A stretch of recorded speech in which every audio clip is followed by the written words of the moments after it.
The thoughts, opinions, and general overall shade thrown on High at 9 News are those of the individual speakers and not those of High at 9 News, its audience, or its advertisers. The statements made do not constitute medical, legal, or financial advice, and for advice tailored to your specific situation, please consult with a licensed professional.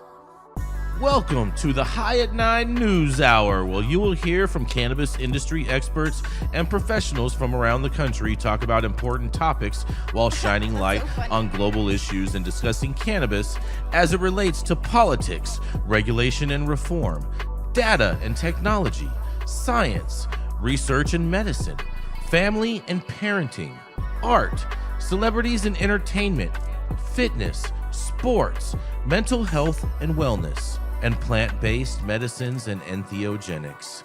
Together, we are building a stronger community, fighting the stigma and creating change. With your hosts, Jason Beck and Rico Lamitte, joined by special industry expert correspondents from around the country, and daily antics brought to you by Cannabis.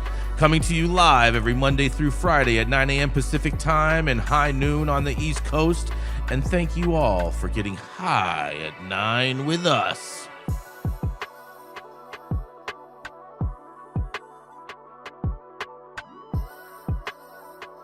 Reflexes make us all never be a gay man. Oh, yeah. Wow. That's a great way to start the show. Good morning, everybody. That's right. It is Thursday, February 27th. And today is Anosmia Awareness Day, you guys. It's also National Retro Day, Jenny Beth. Shout out to Retro. The homie. It's also National Toast Day, and I don't think this is just for bread, you guys. I think this is for all the lushes out there. It's always about the bread, Jason. It's always about the bread. Follow the bread. Follow the bread. Week, huh? Yeah, that's right. Jenny's having a sober week. Yeah, Sorry. right. Yeah, right. It's also National Chili Day, and it's not just because it's cold outside. Baby. Chili. Speaking of National Chili Day, it's also National Polar Bear Day. I thought you were about to say National Fart Day. Why would you say Surprised that? polar bears are still what alive, happens when you man. eat chili? Stupid. It's true. Beans are good for your heart. The more you eat them, the more you fart. Yep. The more you Magical fart, the fruit. better you feel. Beans So are eat great your for every beans meal. at every meal. Oh, magical fruit. Y'all are immature. I bet. Oh, look who's talking now, Yeah. huh? Yep. Take that, bait. I wonder if Shows- Coca-Cola is going to bring back the polar bear commercial since today's National Polar Bear Day. I don't know. Probably not. Coca-Cola's too woke for that, man. No, DEI's dead, bro. Coca-Cola? What? Anyways, thank you all for joining us and getting high at 9 with us. It's also high noon on the East Coast. And please remember to like, share, and subscribe to us on all social media platforms. You can look up above and down below to see exactly where we live on the internet. And we are live every Monday through Friday on YouTube, Rumble, Twitch, X, Instagram, Facebook, as well as on Kick and our very own website at www.high9news.com. So welcome to everyone joining us from any one of those platforms today. And kicking it off, that's right, we have the dope dad himself, Mr. Rico Lamitte, the man who has his hat on straight today because he must be having a good day in LA. That's right, it is the dope dad himself, Mr. Rico Lamitte. Oh, man. Thank you, Jason. I got a juicy one for us today. Is it Because, juicy? Pretty damn juicy. And in a major victory for one of the cannabis industry's most influential brands of all time, SF Gates Lester Black reported yesterday evening that a judge granted a preliminary $18 million award to Cookies, who's accused its billionaire-backed investors of predatory lending practices. It all stemmed from a pair of lawsuits filed back in 2023, accusing the San Francisco-based brand of fraud and orchestrating millions of dollars of financial kickbacks to executives, leading to nearly 2 years of behind-the-scenes turmoil between the storied logo founded by Gilbert Burner Milam Jr. and its early investors led by Brandon Johnson, who runs a network of cookies, stores, and other cannabis brands. The broader dispute has both sides seeking over $100 million in damages, with accusations of fraud, predatory business tactics, conflicts over licensing fees, venture capital funding, and control of the brand, which has already closed key locations in San Francisco and Los Angeles. Burner and the Cookies brand side claim that the investors attempted a hostile takeover. The investors on the cookies retail side accused Berner and his team of financial misconduct. The ruling, issued by a private arbitrator, largely sided with cookies. Per the article, Roger L. Scott, an attorney representing the investors, Cookies Retail LLC, said in an emailed statement to SF Gate that the arbitrator's interim award is not enforceable and vowed to continue fighting their case. According to Black, the private arbitration decision would not normally be made public. However, the dispute is related to a court case filed in January 2023 by the same investors. Cookies entered the interim award last week as an exhibition for a motion to pause litigation in that court case until the arbitration is complete. The 48-page arbitrator's finding is a vindication of sorts for Cookies founders, but it also illustrates how Milam's early business decisions led him to struggling to control his company from his investors, including Orange County billionaire and venture capitalist, and probably Jason Beck's friend, Vinny Smith. According to the interim award, the investor said that in one email that they were considering taking control of Cookies through a quote-unquote blue wedding, which was a reference to Cookies' trademark blue logo, as well as an episode of the TV drama Game of Thrones that depicted a violent destruction of one family by another under the guise of togetherness at a wedding celebration, according to the arbitrator's statement of facts. Blue wedding is nasty work, man. Parker Burling, the president of Cookies and a named defendant in the 2023 civil lawsuit, declined to answer specific questions from SF Gate related to the case, but celebrated the interim award. We're pleased with the interim award and remain committed to building Cookies into a 100-year brand, Burling said in an email. Black continued, saying that it's not clear how much of a relationship Milam's Cookies has with Johnson's company or what will happen to the Cookies network of stores, which are owned by a variety of investors. There also appears to be a separate dispute with an investor named Ned Fussell, who has accused Cookies and Milam of using the brand to bully others into paying them millions of dollars in personal benefits and kickbacks, according to an active Los Angeles court case. Burling did not answer a question regarding Fussell court case or the brand's future with Johnson's company. Despite legal challenges, Cookies executives remain optimistic about the company's future. But what do you guys think? Berner and Cookies, have they been villainized for a while now in the court of public opinion, with more details about what's been going on behind the scenes now being laid bare for all to see? Will the original image of Cookies as a brand of and for the people soon be restored? I don't know. I'm Rico Lamitte, the dopest dad on the street for High 9 News, and I cannot wait to hear y'all's take on this one. Well, congratulations, Mr. Berner, on a big win, apparently, because apparently this was a $100 million lawsuit originally, and him skating away with a victory of what you said, 18 million? It ain't over, man. It's preliminary. It's preliminary. They're filing an appeal immediately. They said they're going to continue to fight this. Of course, they're filing an appeal. Of course, they are. Yeah, of course. Yeah, that's it ain't over till it's over. Yeah, it's nasty. That whole blue wedding email, man. They said they were going to take over. It's a blue wedding.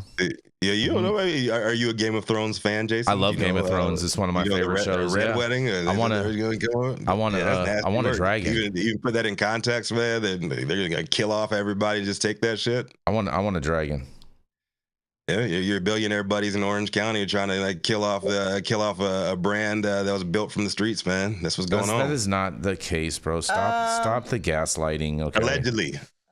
Yeah. Allegedly. Sure. Might have allegedly, run off on a couple plugs or something like that. Allegedly. What are your thoughts on this, Jerry Beth? Come on now. I think that this is a lesser of two evil kind of situations. Like Cookies, CRE has screwed a bunch of people, and there's definitely a situation where there's a delineation between Cookies the brand and Cookies Real Estate, which is who does all of the retail and operating. You're going in and out. I told y'all it was fucked up. So I mean, I don't know. I think that if I were the judge, I would have been like, both of you go home. You both suck. Sorry, you had a bad day. Sorry, you had a bad day. It kind of has shades of Drake versus UMG. Oh man. Hey, speaking of all this, did you see those two the two chicks that are battle rapping each other? Anyway, it's more like Justin Timberlake versus Britney Spears. Like, one of you motherfuckers is crazy and the other one's an asshole. So, like, what do you want? Who is who? I'll leave that up to the viewers to decide. Oh man, maybe that may be a good poll right there. That could very well be a good poll. What do you have to say about this, Stone Slade? Not a lot that already hasn't been said. I'm going to grab my popcorn and wait for the next round of information. Right. Yep. Pretty much, right? You have any thoughts, Rachelle?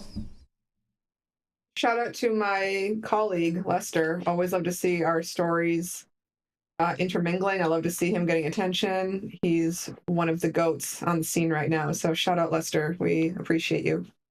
Shout out, Lester. Yeah.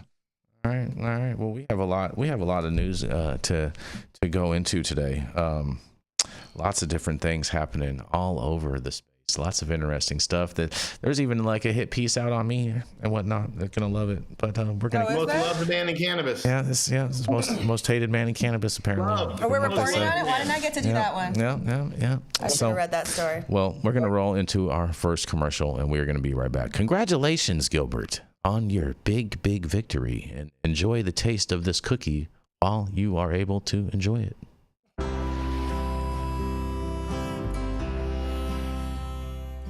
Oh man, your knees still bothering you, man? Yeah, my left one, you know? But I'll tell you what, I've been using this new CBD cream, and it works like a miracle.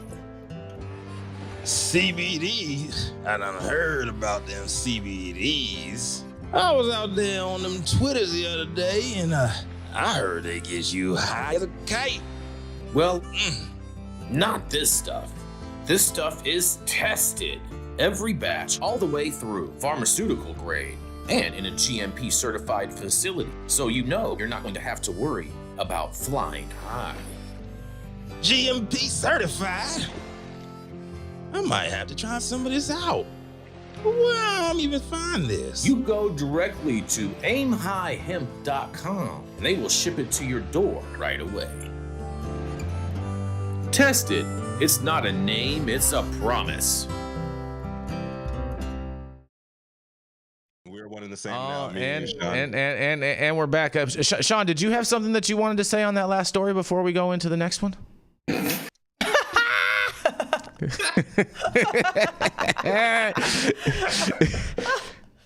Huh, Sean? You sure? You good? You're good. All right. I don't want to hear anything later. This is your moment to speak. The floor is yours. I'm gonna press the boo button if we don't keep moving. Well, you're on mute. You're on mute, Sean. We just see your lips flapping. Yeah, you're still on mute. I don't hear you. I don't hear you, Sean. No. No, Sean. You're having a senior moment apparently. Oh my God. All right, Rico, Jason. let's move forward. Jason got no respect for the elders or the veterans today, but hopefully he can keep on going. Hopefully he can get his tongue out of his mouth with this. And up next is High 9 News head honcho and the cannabis industry's very own DEI czar, Jason Beck. Oh yes, good morning, Rico. Good morning, everybody. Happy Thursday, you guys. We're just chugging through this week, but man, let me tell you who ain't chugging right now. You know what I'm saying? Rapper BigXthaPlug was arrested for marijuana possession in Arlington, Texas, you guys. That's right, because Arlington police arrested a rapper, BigXthaPlug, whose real name is Xavier Landum, late on Tuesday night after a traffic stop that led to the discovery of marijuana and a firearm. According to police officers, they pulled over a vehicle with an expired registration just after midnight on North Collins Street. When the officer approached, they reported smelling marijuana and asked both the driver and the passenger to exit the car. Police say both complied. The driver, identified as 26-year-old Landum, a well-known rapper and social media influencer, was found with cigarettes and in quotes, oh, you're going to love this, guys, a green leafy substance in the center console, according to Arlington police. Officers also discovered a handgun in the passenger side door, and the passenger, 22-year-old Clodeset Landum, was found to have an active felony warrant out of Bexar County, Texas. Xavier Latham, BigXthaPlug, was arrested and booked into the Arlington County Jail on account of possession of marijuana. That's right, 2 ounces, you guys. And Cleotis Latham was also booked into the Arlington County Jail. When officers took him into custody, they allegedly found marijuana on him too, and he was charged with possession of marijuana and unlawful carrying of a weapon. And I think it's important to know that if you have drugs on you and they don't find them at first, and you actually go into the jail with them, that's a whole extra charge. So you should probably disclose that you have that shit before you get into the jail and let them find it there. Okay, just as a general rule of thumb for people. And under Texas law, it is illegal to carry a firearm while possessing an illegal substance. And Javier Latham, known professionally as BigXthaPlug, is a Dallas native, and he began releasing music in February of 2023 after spending time in jail, where he started writing songs, including the single Texas. Following the success of his debut album, Latham launched his own record label and signed other artists in 2023, and he went on the Don't Mess with Texas tour, apparently.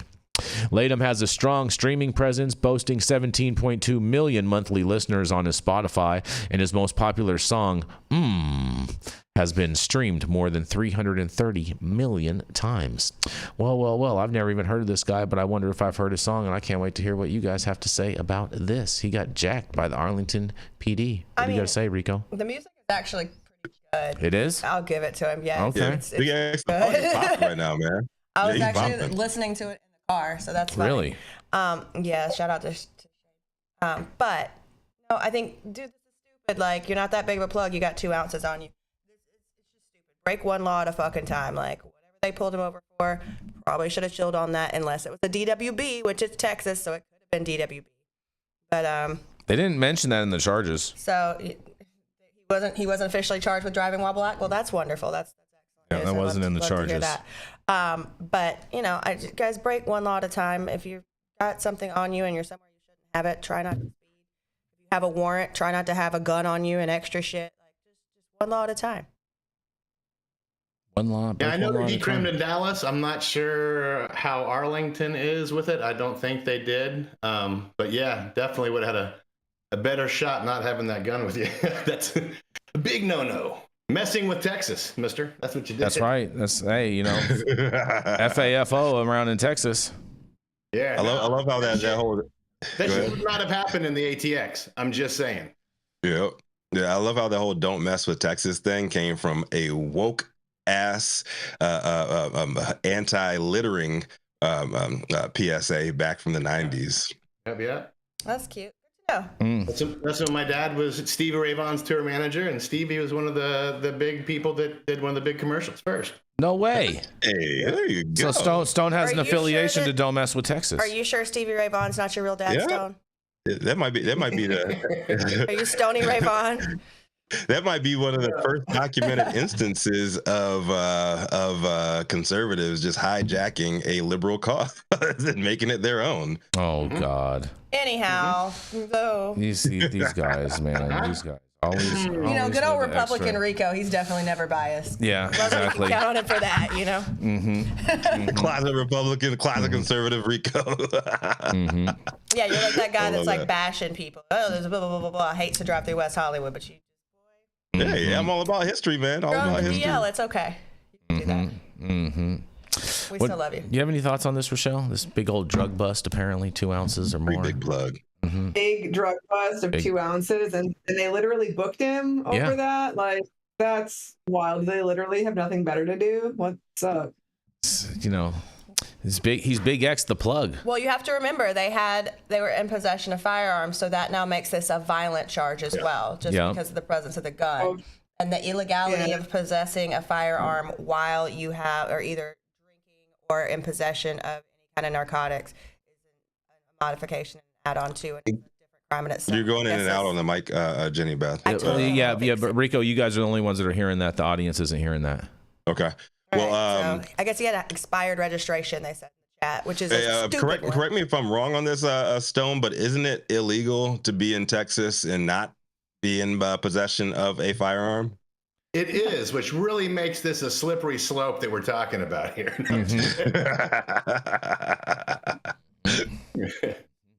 I want to know what this man was doing with an expired registration if he's riding dirty. Like, think, Right, come on. Like, right. that's like, Well, obviously, Rachelle, he was trying to get away. I don't understand what the success this guy's had in the past, 2 years. Why he couldn't pay his registration on his car Yeah. and saved everybody a whole lot of time and paperwork. Let him be. He's a sovereign traveler. Maybe it was a loaner, and that's how they rented him the car. He doesn't need a license. Maybe he got it from Turo. Right. He's this is definitely going to increase his street cred. I hope he gets out, but I know Texas does not want to let people skate on these cannabis charges, especially if they're from Texas. So I don't know, man. Well, Free Big X. I haven't looked into his previous record, but like this could actually fucking suck for him, depending on how long that record might be. Right? Imagine if this is a fucking third strike because you didn't get your registration. Yeah, that sucks, man. And it sucks. It's like, you're riding dirty. You got was the firearm registered or was it unregistered? It didn't say. It did not say in the article. Yeah. But I'll say this: it probably was registered because they didn't say it wasn't registered. Yep. Yeah, I was gonna say, Jason. Since they didn't say it was unregistered, I guarantee they just said that to make him look even worse in the publication. But yeah, like riding dirty, and your passenger has a warrant out for his arrest. Like, come on, bro. A felony warrant. You're already automatically on search and seizure riding around with him. It's a liability. Yeah. Well, I mean, he's also a felon. Smart. He started his career with a bunch of music he wrote while he was incarcerated, right? So they're both felons. So it's immediate, cause to search. You have no rights anymore. Are you saying the only reason they're friends is because they're felons? No, what I'm saying is you're also probably not supposed to be hanging out with other felons. I wonder how far off paperwork and release they are because he started his career at 23 when he was released. Maybe he had a creative block and he just needed to go back where he could, come up with some material for the next album. That's possible, cute. That's cute. That's cute. Yeah, he was like, he was like Mario. When that star is running out, he was turning into little X the plug. He needed to power up. Why didn't you just go eat some mushrooms? Hey, good. Yeah, I like that, Jenny. I'm picking up what you putting down, girl. Nick Bradley is asking me in the chat. He says, Jason, have you ever asked someone getting in your car, are you on probation or have a warrant? And the answer is, yeah, I have 100%. And generally, I usually know because people already know that I'm probably the most efficient driver that they'll ever get in the car with. And an NDA before they ride with them. The question is, has anyone ever asked Jason Beck, do you have warrants before letting him in the car? Because I feel like you're the problem.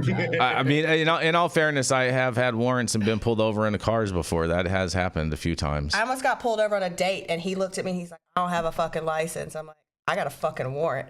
It was terrible. I think I actually got pulled over with Jenny Beth one time. I was like, I think I have a warrant. You sure did? I did, yeah. So it didn't pop up though, so I guess I didn't have one. I don't know. Did you pull the white card or the blue card? I pulled my new green card gold plus card out. He pulled both those fucking hands on the steering wheel and took a little bit. Yeah. I just got financing for my $5 million green card. You know what I'm saying? Boy. Gold card plus. Oh boy. Yeah. Okay. So anyway. Yeah. Did you get it from Burners Investors? Is that who you got it from? It was from a court settlement. Yes, that would be the case, Rico. We are way off track this morning. This has been fun. Yeah, we're gonna keep this train rolling. We're gonna roll right into the man who loves to hate on Delta 8, even though it is his favorite date night drug. That's right. It is the man from the great city in Austin in the great red state of Texas. Is another, the Mr. Stone Slade. Yeah. Hey now, there's my mic on there. It's on. All right. Oh man, look at me. Third in the lineup. Awarded me Jason Beck as my intro. Lucky me. You got so lucky today. All right.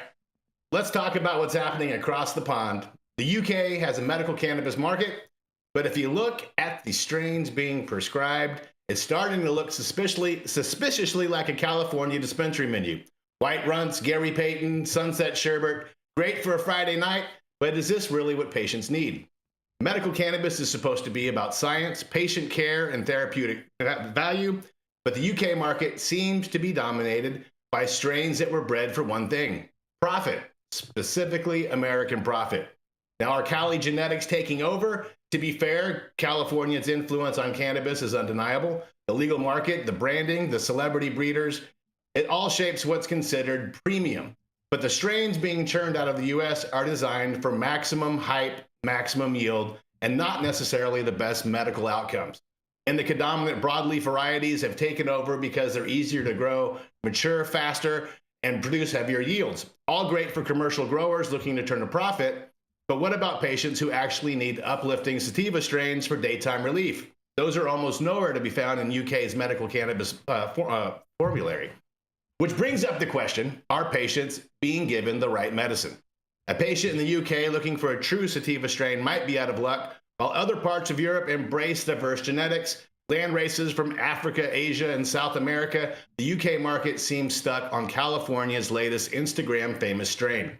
Why? Because it's cheaper and easier for UK cannabis companies to buy from large-scale North American producers. It's a business decision, not a patient-centered one. And if the goal is medicine, then the UK medical cannabis industry should be sourcing genetics that serve a broader range of conditions, not just whatever's trending in the US. Now, is it time to look beyond California? For generations, breeders across Europe, Africa, and Southeast Asia have cultivated diverse, resilient cannabis genetics. Their strains weren't bred for celebrity branding. They were bred for adaptability, medicinal benefits, and unique cannabinoid profiles. But instead of tapping into this global expertise, the UK medical cannabis industry keeps chasing the Cali dream. Maybe it's time for them to wake up. Because if the UA wants to have a real medical cannabis program, not just a regulated way to buy Cali exotics at a premium, it needs to rethink its approach. Otherwise, it's just a legalized version of the street market with a prescription, which sounds a lot like a lot of the states here in the US too. I'm Stone Slade for the High at 9 News. This is a traptastic story right here. You like that? Yeah, pretty, very, very, very traptastic. You know what I'm saying? Because of course, I think all strains are bred for profit because the name of the game is making money. It is, but you know, there's some thought in there. A lot of strains we haven't seen in a long time with therapeutic value that aren't grown because they don't yield. Well, no, it's not just because they don't yield. A lot of them too take too long to finish. That too. Sour diesel. Yeah. What are you saying, Sean? Sour diesel.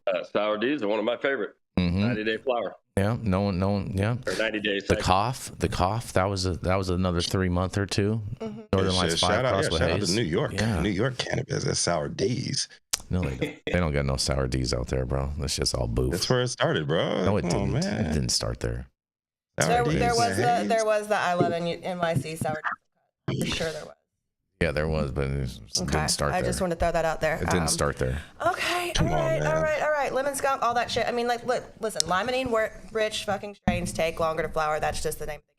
For you guys at home, sativa and indica means absolutely dick all to you. If I'm cultivating, it means a lot to me. It means how much longer I'm going to have to flower these big bastards and how much more space I'm going to have to allot for how large they're going to get. So, yeah, it's just not efficient. And when we look at the UK market, yes, there are people who are using medicinally, but those people are using things like tinctures, pills, whatever. They're not necessarily like, hey, let me go smoke a joint.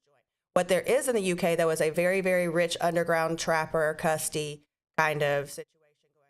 In fact, they're buying bricks of like Moroccan hash again. So if you watch the trends there, they're not trending towards a medical program. They're trending towards we need to open the market and let them have all the Cali weed that they fucking want because they love it. And they love it even though it's not what it's supposed to be, even though it's just a Mylar bag that says it's from Cali. That's right. So shout out to the UK and shout out to the UK customers. Y'all keep smoking for sure. Shout out to no idea what you said at the end. She said, "Shout out to the UK custies and all that they are smoking for." You know what I mean? Yeah, man, it's brand recognition too, man. You know? I mean, California is the largest brand in cannabis, hands down. I would like to see some original strains from all these new nations that are popping up, though, man. Some at least new nations. Rename them like you do a lot of recycled. How many variants? What, like UK funk? What about the Queen's Love or something like that? Bring the Queen into it. Oh yeah, get original. Big Ben. Big Ben. I bet you'd smoke Big Ben. I can see that. Oh, yeah, I can see Sean smoking. I'm smoking this Big Ben. Across the pond. Yeah. You got a problem with smoking? I think the only one you could probably get away with that would make sense would be tea and crumpets. Oh, tally ho. Oh man. Do you have a favorite UK saying that would be a strain, Rachelle?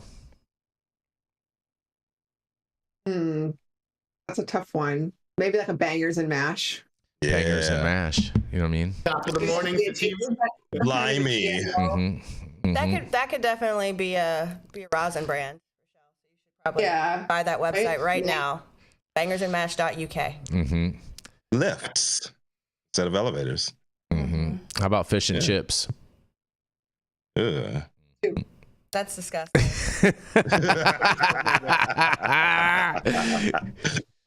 You have anything you want to say on this, Sean? You guys got any events coming up in the UK for all the UK patients out there? No. We do have a chapter out there actually, and it's been very healthy and successful, and great to see our sisters and brothers in the UK, the veterans, enjoying liberalized cannabis a bit. Liberalized cannabis, huh? Kiernan is a UK name, isn't it? Is it Irish? No, Irish. Come on here, Rico. I'm asking you. No, Kiernan is Irish. My relatives were horse thieves. I got kicked out of Ireland by the Queen, and they sent him over here, the King, whatever. So. Yeah, fuck the Queen and her colonizing ass. Ain't that right, Jason? Haters. Did you not hear they were stealing, Rico? That's like the car theft of that day. You know what I mean? Like they were an auto theft ring family. So like, were you guys like technically gypsy? That Sean looks like a gypsy. You know what I mean? Yeah. I could see Sean's. Yeah. I can't believe you said liberalized without a trigger warning for Jason. Yeah.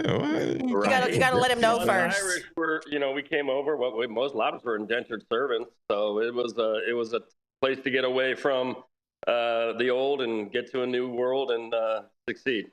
I like this one. Chris Brady in the chat. He says the best UK strain name. You ready for this, you guys? July 4th. Oh, that's good.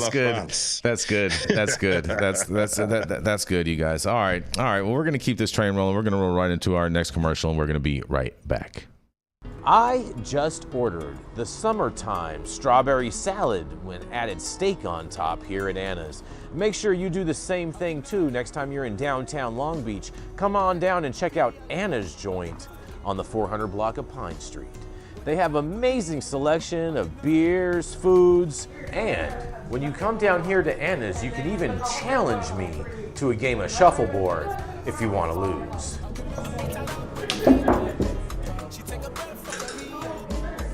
Did you get that? So, next time you're in downtown Long Beach on Pine Avenue, make sure you stop by Anna's Joint on the 400 block. Not only do they have Anna's Joint, this restaurant and bar, but they also have the amazing deli next door, and then next door to that they have a very exotic flower shop. You may want to stop by and say hi.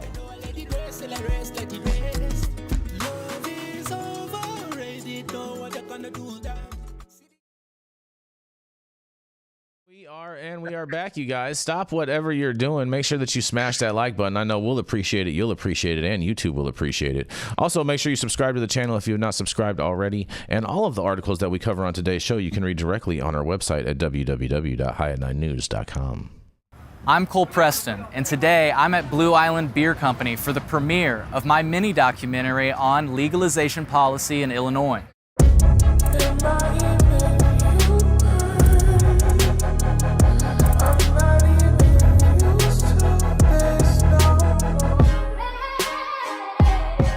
I've been following cannabis policy since colorful Colorado legalized it all the way back in the day, and when my home state of Illinois decided to legalize it, I just became enamored. I wondered, what would it actually look like?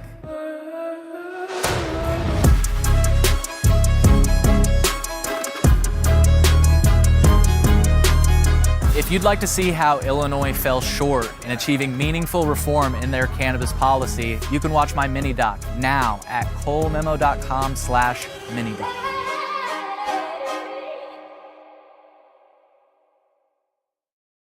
Yes, and we are back, you guys.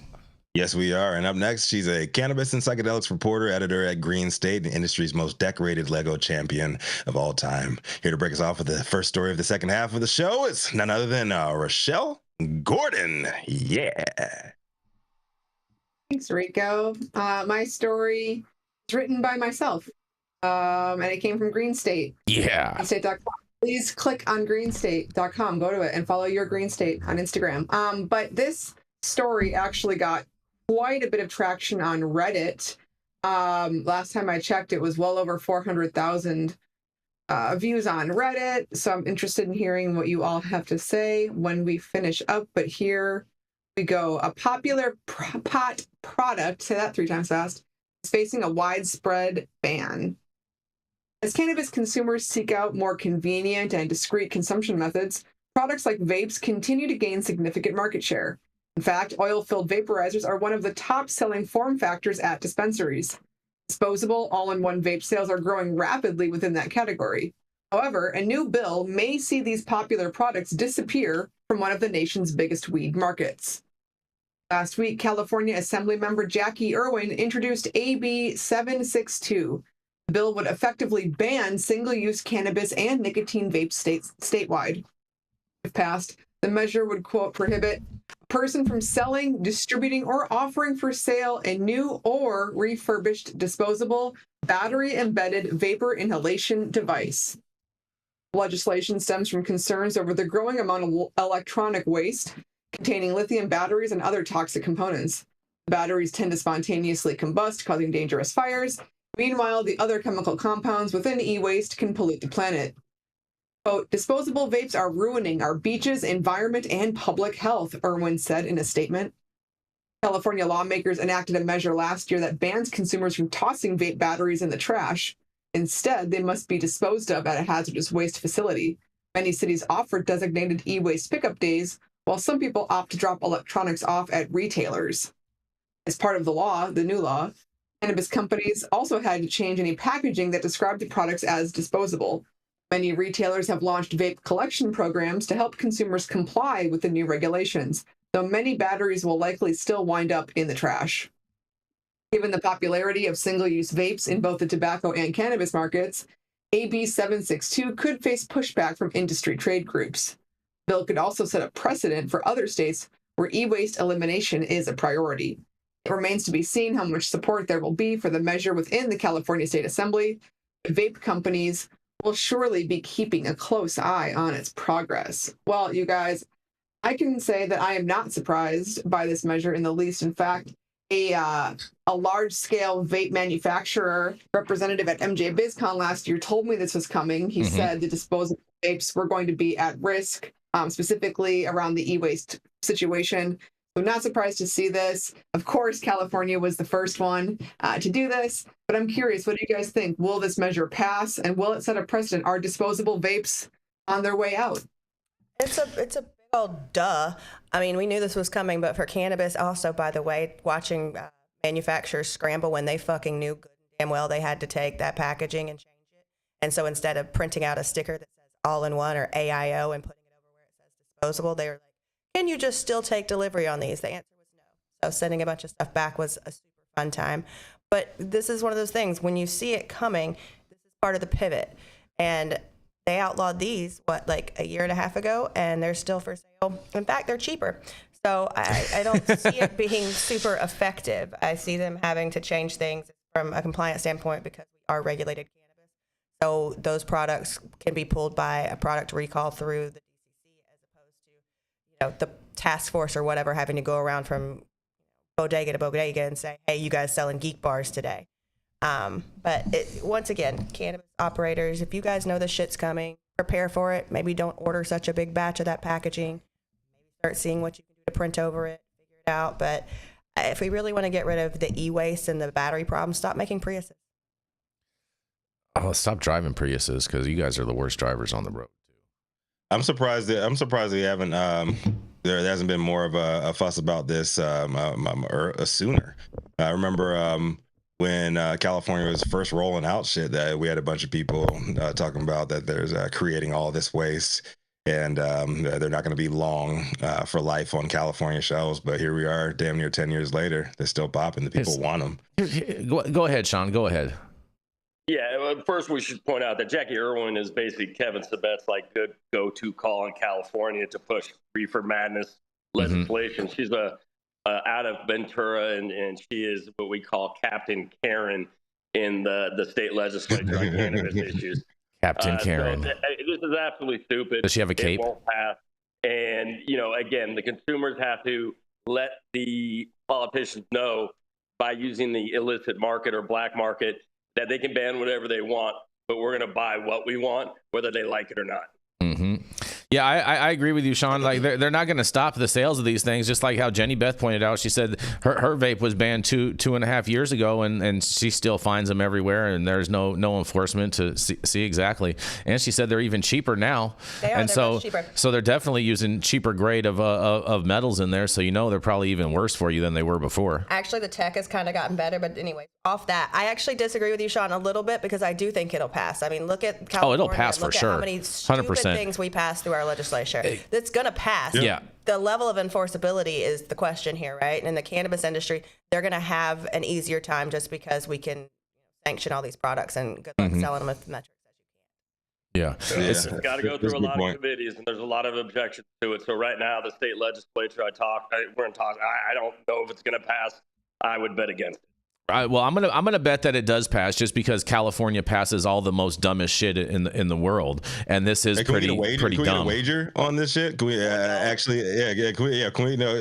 Can we get actually some? No, action? there's no action on it yet. No, it's not. No, this is just gentlemen saying this is just the thing.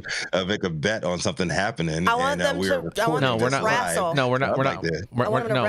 We're not betting on this. You know what I'm saying? Hey, a push-up contest, Jason? You wanted to wrestle? No, I want you guys to wrestle. That's your fucking bet. You guys got to wrestle. I can't hurt senior citizens. But you're that's unfair. So fight. Isn't Sean trained to kill you with a popsicle? Sean is not. Look at Sean. Are you serious? Sean will try to sick Bowser on me that'll end up licking me to death. Right. Bowser will mount you and have his way. Yeah, right. All right. So on that note, do we have any final thoughts on this? I mean, of the protected class. I just feel like this is this is a dumbass bill. Okay, I mean, of course, California introduced it because California introduces all the dumbass bills in the name of protecting the children and protecting the consumer, and they want to take everything fun away from everybody that everybody wants. Okay, but the reality is that all they're going to do is inhibit another market, and all of a sudden, all the trappers are going to have new SKUs on their sales sheets to be able to sell online. And you know what I'm saying, on all these digital platforms. You mean more of the same SKUs? Mm-hmm. Because they didn't repackage those ones yet? Yeah, they're gonna have more SKUs. Hey, listen, it is what it is. But cool. Way to go, California. Instead of fixing some of the actual problems we have, you create erroneous ones. I think you know what I think? Gavin Newsom starting this whole new podcast where he's going to be having conservatives on the show to offering different points of view and whatnot. Maybe Sean, you should go and talk to him about this vape ban and how it's fueling the illicit market. I want to go talk to him. I have some questions. I think it's highly unlikely I will get an invite to that podcast. Oh well, shit. Worth a shot. You got to get some better PR. I'm down to go have a conversation with my buddy Gavin. Jason, if you do it, will you please, put a ton of gel in your hair and slick it back so you look just like? That would be good. That would be. I'll grow my hair out, and yeah, I could definitely do that. All right, we're gonna roll into our final commercial, and we're gonna be right back.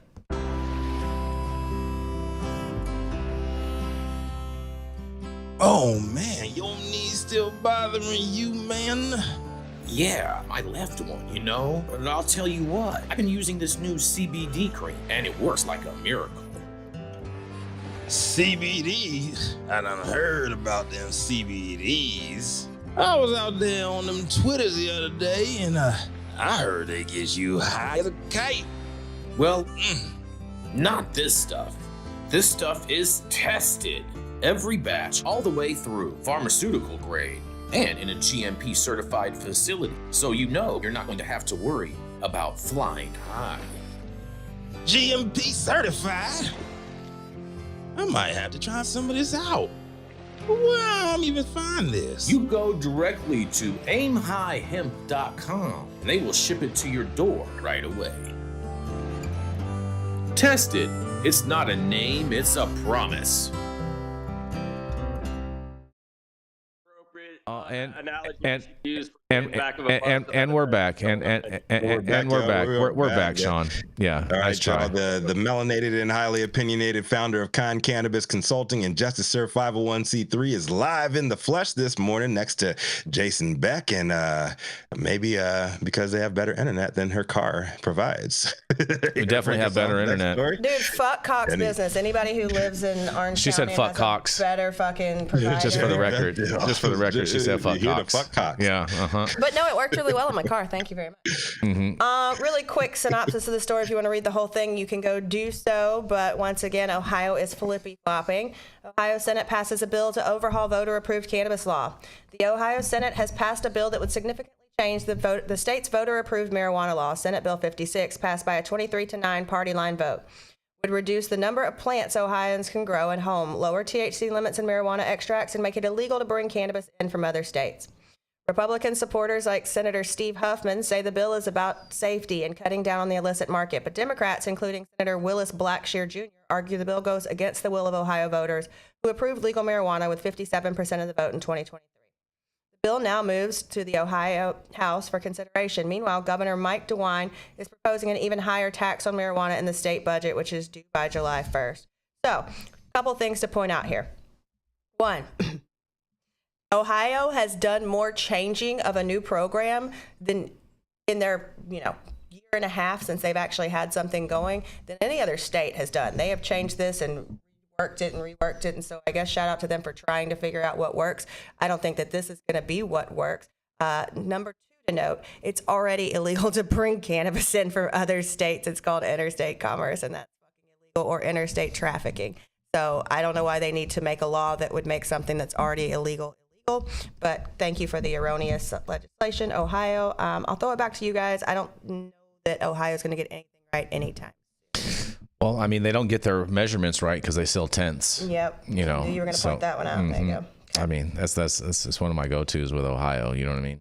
And of course, Michigan eating their lunch, and so of course, they're going to try to make their program more restrictive, which is going to bring more money into Michigan, and less revenue into Ohio, and that's ultimately how this is gonna shake out, because this is not good for Ohio. They're trying to do it in the name of save the children and protect the people, but you're not protecting people. It's just a plant, you guys. You could go and purchase this at a farmer's market.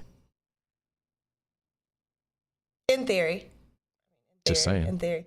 I mean, I think that they're trying to address that whole just go to Michigan thing with the whole making it illegal. More illegal than it is already illegal to bring cannabis across state lines. Yeah, but that's not going to play out, because you're going to have hundreds of people doing this, and you're going to catch maybe like 5. Right. Nobody's going to stop. I mean, they're going to do what Kansas and Nebraska did and set up troopers and have an entrapment lawsuit, and then there's whole kerfuffle, and it'll be a kerfuffle. I love kerfuffles. None of this matters anyways, because Vivek Ramaswamy is about to come take over the state and make everything great again. That part is true. That part is true. Vivek is going to be the next governor of Ohio. Get that rhino out of there. Ohio great again. Yep. Sell y'all a bunch of overpriced meds and just make it a corporate wonderland. Yeah, I'm supporting Vivek in his run for Ohio governor. I'm all about that. You would. Yep. You would. Rochelle, you have any thoughts on this, Rochelle? Ohio? I mean, you're pretty close to there. I just feel like it's bullshit. Like they enacted this law, or they passed this law, now they want to roll it back. And we're seeing more of that all around the country and across the world. Like, especially with the home grow, like, don't take the plants away from the people. I'm with you. Come on. These guys think that this legislation is their sleeves all of a sudden. All these rollbacks. Thank you, Jenny. All right. Any thoughts, Sean? You're not raising your hand. That was a garbage comment, Jason. Whatever. Just be a hater if you want. All I'll say is we've been left with 3 cannabis markets: the legal state market, the hemp market, and the black market. And it is a cluster F out there. And we don't have leadership to fix it. Fair enough. Fair enough. And on that note, we are going to go into our final story with Mr. Sean Kiernan. He is the president of Weed for Warriors, a veterans-run, grass-grown organization based out of this great state of California that is now a nationwide organization. And apparently they have chapters in the UK too for all of your UK bros out there.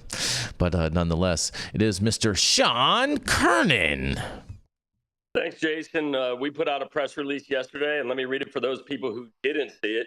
Headline, Weed for Warriors urges Elon Musk to lead 2026 California initiative granting DOJ oversight of the state budget and nonprofit audits of cannabis tax hike loom.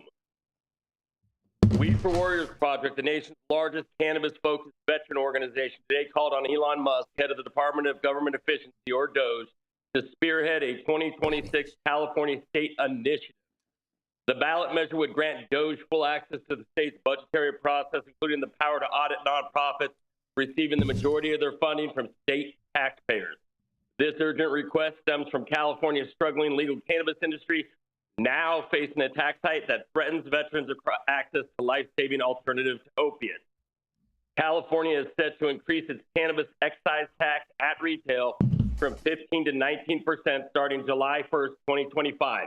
A deal struck 3 years ago between elected officials and certain nonprofit beneficiaries of cannabis tax revenue. This failing market, already crippled by high taxes and ineffective regulation, is poised to lose even more ground with this increase, further crowding out disabled veterans who rely on legal cannabis to manage pain and reduce opiate overdoses. Studies show overdose rates drop where cannabis is accessible, yet this state tax hike prioritizes nonprofit funding over veterans' well-being. The state's cannabis policies are banding veterans, said Sean Kiernan, CEO of Weed for Warriors. That's you. 19% tax cooked up with nonprofits will make legal cannabis unaffordable for disabled vets, pushing them towards opiates or the black market. Meanwhile, these same nonprofits rake in billions from taxpayers with no accountability, and California's veteran homelessness crisis, despite billions spent, keeps getting worse. State budget figures paint a stark picture. Nonprofits claim roughly 10 to 15% of California's $300 billion plus annual budget, so between $30 billion and $45 billion, much of it funneled through programs like cannabis tax revenue, yet transparency is nearly non-existent. The state has poured over $20 billion into homelessness initiatives in recent years, including nonprofit contracts with little to show for it. Over 11,000 veterans remain unhoused in California, and the crisis persists. Weed for Warriors sees DOJ as the solution. The proposed 2026 initiative would authorize DOJ to, one, oversee California's entire budgetary process, from revenue to expenditure, audit nonprofits relying on state taxpayer funds, especially those tied to cannabis revenue deals, and redirect squandered resources to voter priorities like lowering California's tax and regulatory burden. The end. We should point out here that this is an audit of the state. It is not a changing of cannabis laws. That comes next. And we believe this is about accountability, transparency, and you need to know what's really going on before you can make the changes. And that's what we don't know in the state, because a lot of this money, let's take the homeless crisis. We spent $20 billion on a homeless crisis. Where the hell did it go? And you're going to find that a lot of this went into the hands of a money laundering scheme in the great state of California called nonprofits, because they're not accountable, they're opaque, and we need to blow them up. And that's what's going on here, nothing more. I like how you said we need to blow them up. That was good. That was good, Sean. Anthony, can we put up these pictures? Let's put up the second photo. And this is from I promised you guys you know what I'm saying, this little hit piece. And this is from Shona Lavana Goshanar. I probably murdered her last name or whatnot, but it's Shona, okay, everybody. And for anyone that doesn't know who Shona is, she is one of the whacktivists based out of San Francisco. And I have known her for a number of years, and she is crazy. Anthony, let's post the other one, the other picture. There's one other one. Yeah, there we go. Okay, this way people can read along as I read this, and you guys are going to get a kick out of this, because I definitely got a kick out of this, you guys. Shona says that she is having a meltdown and ranting, you guys. Oh man, this is so great. Let me. Oh, tastes great. Tastes great. I should have known Jason Beck had something going on with this.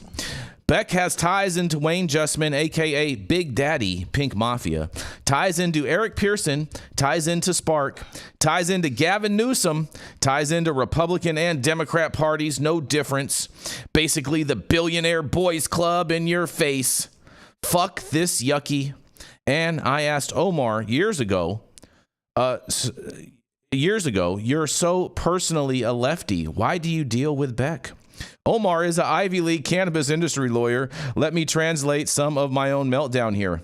Beck's origin is a club in San Francisco, and he is super right-wing. Well, no, I'm just right. Okay, Shona, first of all.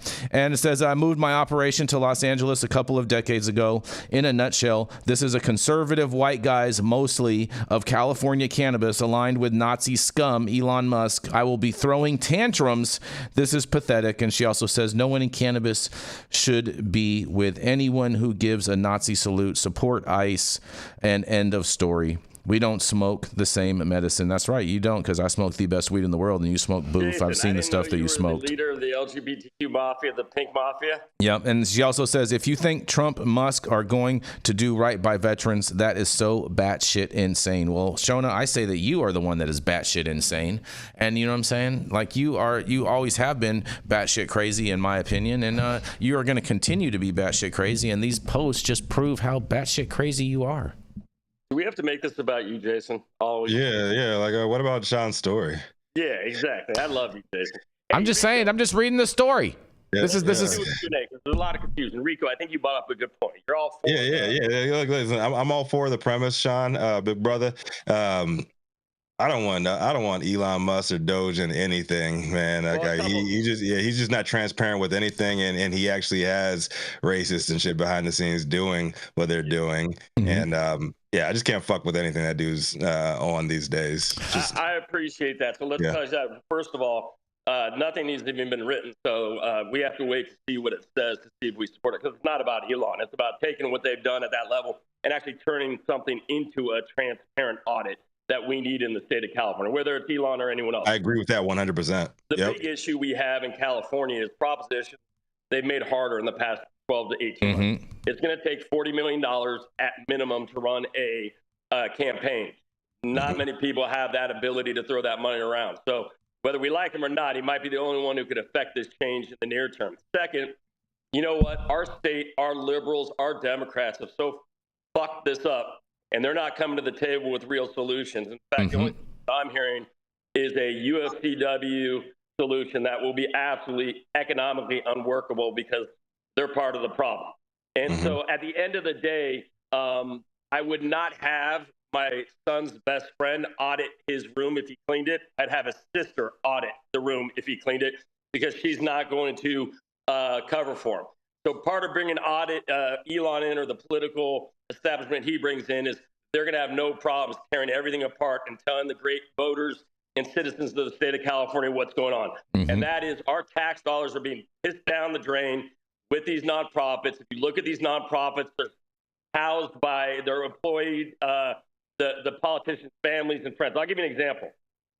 The only time the state of California has reached out to the Weed for Warriors and talked about serious solutions to serious problems, their idea was to create a nonprofit. The fentanyl grants were coming down the tube, and let's front run the nonprofit grant. And that's what's going on. Whether it's homeless, whether it's fentanyl, whether it's any of these problems in the state of California, we are inflating the cost of solutions to the point that they're unworkable, and they just become money laundering schemes. The state of California needs a dramatic change. I don't like Elon. I am not a Trump fan. Everyone knows that. But at the end of the day, the people in the DNC and the state of California are frauds. And the worst part is, we have a zombie army of woke activists called whacktivists that don't question anything and have no critical thinking skills. The system is broken. We need to unclog it. Call the Roto-Rooter man. That's Elon. I agree with that all the way, all day, Sean. I'm all about that. Bring Elon, bring Doge. Yep. And let me make some comment about this veteran issue. Right now, there's been zero cuts to the VA. We see the left wing newspapers and news coming out talking about 850 cuts. They've identified cuts at the VA. They're on hold to make sure they don't affect any care. We want no care affected. But if anyone doesn't think the VA is an employment house for government employees and a very inefficient way to deliver care, they don't know the VA. The VA could be slashed and burned and give better care to veterans. It's not a gold standard of liberal bastion of healthcare. It's not to be used as universal care. It sucks.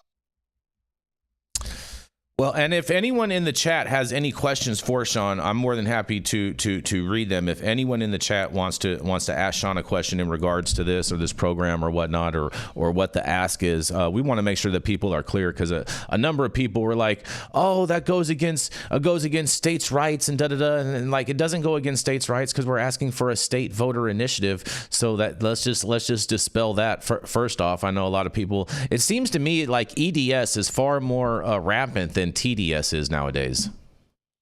Erectile dysfunction? No, Elon derangement syndrome. I'm kidding. I understand. Yeah, I'm gonna be out on that one. I love y'all. Yep. gotta go make some money, and hopefully Elon keeps his prying hands out of my business. Love y'all. Oh man, that's so funny, bro. Keep your business so clean. funny. Yeah. Love you. Yeah. Yes. This guy Mo Freestyle, he goes, Sean, how much of every dollar goes to veterans? I'm sorry, every dollar of what? Yeah, that's a fair question. How much of every dollar goes to veterans? I mean, what dollars are you referring to, Mo? And where is the? Let's see. You know what? This is an interesting point about the cuts. And again, I don't believe any of these people. I'm just telling you, we got to hold them accountable. They said if they cut $10, they're not going to take $10 away from the VA. They're going to reinvest it to give care. So if this is about cutting inefficient programs that don't help and reinvesting that money in areas that help, every single veteran in America should be behind this. Now, is that going to happen? I don't think anything the politicians say is truthful. So I'll leave it at that. He keeps on asking what percentage of every $1 donated, but he's not saying where's the money donating to. Like what? Yeah, I don't know what he's talking about. Yeah. And I know for a fact, because many years ago I represented the women of the cannabis industry in a very tasteful calendar. He tried to donate the money to Weed for Warrior, and they don't take direct money. WFW, we really don't actively fundraise, brother. I was actually making that point for you, because I tried to remember. I reached out to you probably 8 years ago, and I was like, "How do I send you money? Because I'm doing this thing and I'm choosing a charity for the proceeds." And you're like, "We don't take cash donations." Yeah, I'm like, "Well, fuck you too, buddy." I mean, I get we're not into that. We don't get involved in raising money, taking money. It's not about money with us. It's about grassroots and getting your ass in the seat and driving the train to help our brothers and sisters. Money's not the issue. The issue is we have a disconnected populace that isn't engaged in our government. They're all upset left, right, and that's 80% of the voters. So they don't see anything. And behind the scenes, the left and the right are fleecing. Yep. Very much so, Sean. Very much so. I totally agree with you. Just to be clear, Mo, Weed for Warriors is not out here actively fundraising for this. What Weed for Warriors is asking is for Elon Musk, out of his own pocket, to fund a voter initiative in California to bring Doge accountability to the state of California, to bring a full audit, so that way the people can have full transparency, just like what you're seeing in the federal government. We need to Doge California. And yes, go ahead, Sean. No, and I understand that Elon Musk is a trigger. That wasn't lost on us when we put this out there. But what's going on behind the scenes is we have people's attention. Those very same people in the state capitol who weren't planning on doing much are now talking what to do. So we'll take it as a success for that. It's all good. You know, EDS, I never knew how many people had EDS. It's just so crazy to me. You're not alone. Anyways, you guys, just so you know. This episode's been brought to you by Hims. Oh, that's cute. That's funny. That's pretty funny. Hims, reach out to us. We'd love to have you as a sponsor. Yeah. But thank you all for joining us and getting high at 9 with us every Monday through Friday at 9 a.m. Pacific and high noon on the East Coast. Big thank you to our audience and supporters for tuning in daily and listening to the insanity that is the developing cannabis industry. Huge thank you to Aim High Hemp Distribution and Catalyst for helping us keep the lights on over here. And thank you to our correspondents for being absolutely amazing. Thank you to Cannabis Sativa L for giving us a reason to do this every day. And thank you to Cloud Media Partners Anthony out there in the metaverse floating around. Shout out Anthony. Yes. And thank you all for tuning in and getting high at 9 with us. We are America's #1 daily cannabis news show. And we are off.